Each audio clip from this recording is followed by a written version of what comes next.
ஐயனார் துணை சீரியல்ல அடுத்த வர எபிசோட்ல வழக்கம் போல பல்லவன் கூட நம்ம சோழனும் கிளம்பி போறாங்க. அதுக்கு அடுத்ததா பார்த்தீங்கன்னா, நம்ம பாண்டி கிட்ட சோழன் பஸ் ஸ்டாப்ல பல்லவன் ஒரு பொண்ணை பார்க்குற விஷயத்த சொல்றாங்க. அப்படின்னா நானும் இன்னைக்கு உங்களோட வரேன் அப்படின்னு சொல்லிட்டு நம்ம பாண்டியும் அங்கேருந்து கிளம்புறாங்க. அதுக்கு அடுத்ததா எங்கள் 3 பேர்லேயும் நீ யாரை பார்த்துட்டு இருக்க, பல்லவனை உனக்கு ரொம்ப பிடிச்சிருக்கா அப்படின்னு சொல்லிட்டு கேட்கவும், எனக்கு பல்லவனெல்லாம் பிடிக்கல, உங்களை தான் எனக்கு ரொம்ப பிடிச்சிருக்கு அப்படின்ற மாதிரி பொண்ணு சொல்லிடுறாங்க. இத கேட்ட உடனே நம்ம சோழன் இருந்துட்டு பயங்கரமா ஷாக் ஆகுறாங்க.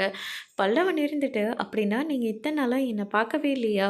இல்ல உங்கள பார்த்தனா அதுக்கு காரணம் இவங்க தான். இவங்கள பத்தி விசாரிக்கலாமா வேண்டாவான்னு சொல்லிட்டு தான் நான் உங்களையவே பார்த்துட்டு இருந்தேன்." அப்படின்ற மாரி அந்த பொண்ணு நடந்த எல்லா விஷயத்தையும் சொல்லிடுறாங்க.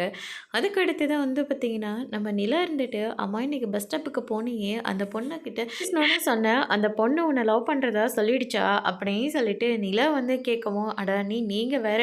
அந்த பொண்ணு என்னையும் பார்க்கல, பாண்டிய அண்ணனையும் பார்க்கல. சோழன் அண்ணன தான் பார்த்துருக்கு. அந்த சோழன் அண்ணன்கிட்ட பேசணும்னு சொல்லிட்டு தான் அந்த பொண்ணு என்னையே பார்த்துட்ருக்கு." அப்படின்ற மாரி பல்லவன் சொல்லிடுறாங்க. இத கேட்ட உடனே சோழன் பயங்கரமா ஷாக் ஆகுறாங்க.